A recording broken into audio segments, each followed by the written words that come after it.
بسم الله الرحمن الرحيم الحمد لله رب العالمين والصلاة والسلام على رسوله محمد وعلى آله وأصحابه أجمعين رب يسر ولا تعسر وتمم بالخير. السلام عليكم hurmatli jamoatimiz. Inshaalloh Alloh taolo barchamizni qilayotgan darslarimizga o'zi barakot bersin. Inshaalloh mana bugun 10-suramizga Fil surasiga yetib keldik. Fil surasining tarixi juda ham ajoyib. Ya'ni kim? Payg'ambarimiz sollallohu alayhi vasallam ham aynan fil yilda tug'ilganlar. Ya'ni mana shu biz o'qimoqchi bo'lgan voqeamizda tarixchi olimlarning hisob kitobi bo'yicha 50 kundan keyin dunyoga kelganlar payg'ambar alayhisalom. Mana shu voqealardan keyin. Avval oyatlarni ko'rib chiqadigan bo'lsak, Bismillahirrohmanirrohim. Alam tara kayfa fa'ala robbuka bi ashabil fil. Ya'ni ey Rasululloh, ey Allohning rasuli, siz bu fil egalariga, fil sohiblariga nima qilganini, Robbingiz nima qilganini bilasizmi? Ya'ni sizga fil voqeasi haqidagi xabarlar yetib keldimi o'zi? Bilasizmi degan mazmun ekan. Alam yaj'al kaydahum fi tadlil. Ya'ni Robbingiz u fil sohiblari bir qancha hilalar qilganda shu hilalarni hammasini yo'qqa chiqarganini xabaringiz bormi? degan ekan.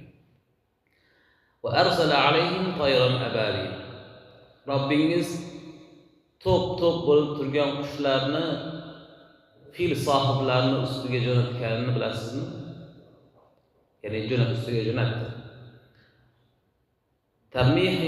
Tarmihim bihijaratin min sijil faj'alahum ka'asfin ma'kul. O'sha jamoat bo'lib turgan qushlar og'izlarida bir kichik toshlarni ko'tarib olgan ediki, o'sha toshlar bilan fil sohiblarini urdi, fil sohiblariga toshlarni osmondan uloqtirdi.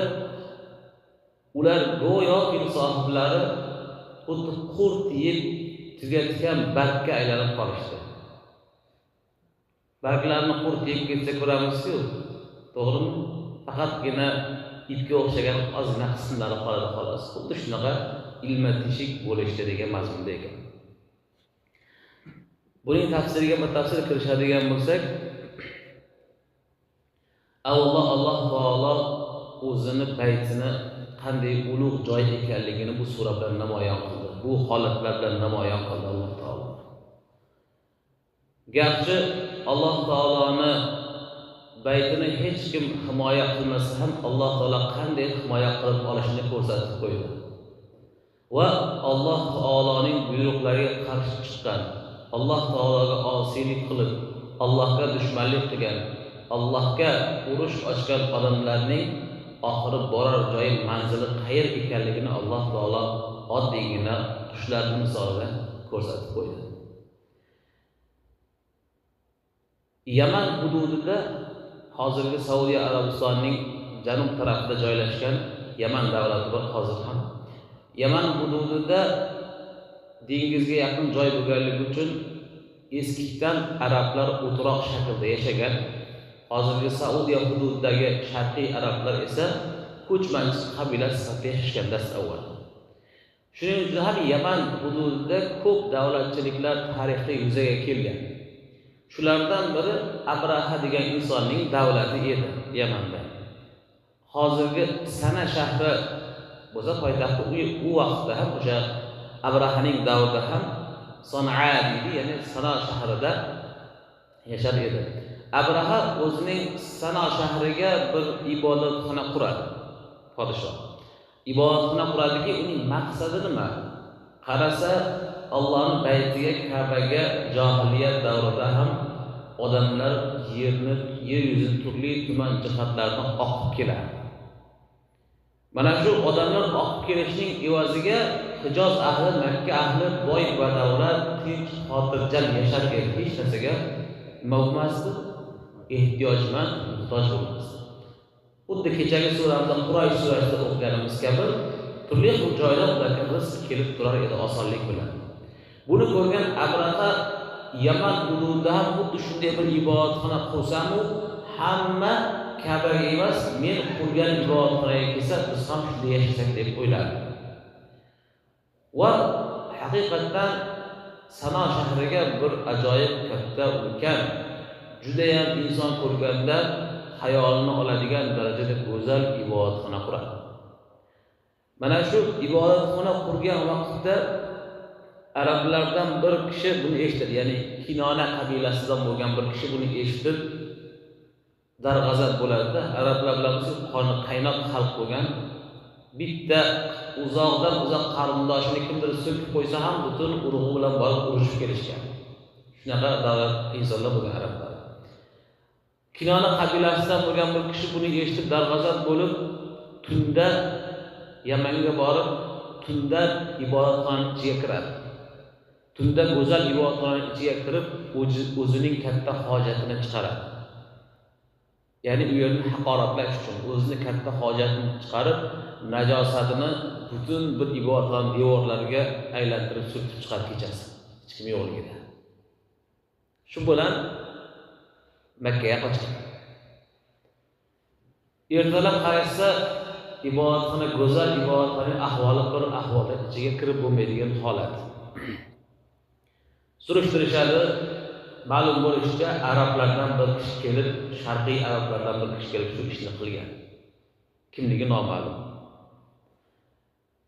Endi podshoh aralashgan ish, podshoh o'zi qurdirgan ish, podshohning g'azabini hammamiz bilamiz. Abraha nima qilishni bilmasdan butun bir askarlarini to'plab, eng katta qo'shinlarni to'plab, to'g'ri Makkaga boraman dedi. Ka'bani har bir g'ishini bitta buzaman. Shunday buzamanki, qaytib qurib bo'lmaydigan qilib Ka'bani bitta g'ishtini buzaman dedi. Deb darg'azab bo'lib, barcha askarlarni olib Makkaga qarab yo'lga chiqadi.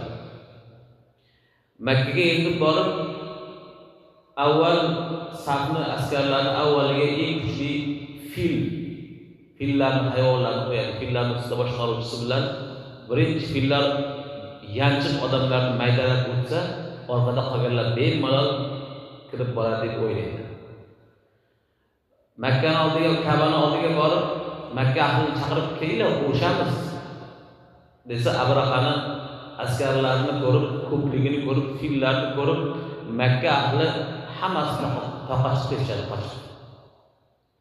Biz sen bilan hech qanday urush niyatimiz yo'q. Biz nima qildik, sen bilan urushamiz deb hammasi qochib ketadi. O'sha vaqtda Payg'ambarimiz alayhisolamning bobolari Abdul Muttolib duo qiladiki, ey Alloh, mana o'zing bayting o'zingga qoldi. Bizning kuchimiz yetmaydi, bu ko'p askarlarni hech narsa qila olmaymiz. O'zingning uyingni endi o'zing himoya qilib olganda, u ham sekingina toqqa chiqib ketadi. Shunda Abraha qarasa hech kim yo'q, urushaman desa, to'g'ri borib Ka'bani buzish qoldi xolos. Fillarni boshida eng katta fil, har doim janglarda oldida turadigan fil bo'ladi. Uni ismini Abraha Mahmud deb qo'ygan bo'ladi. Mahmud ismli fil bo'ladi.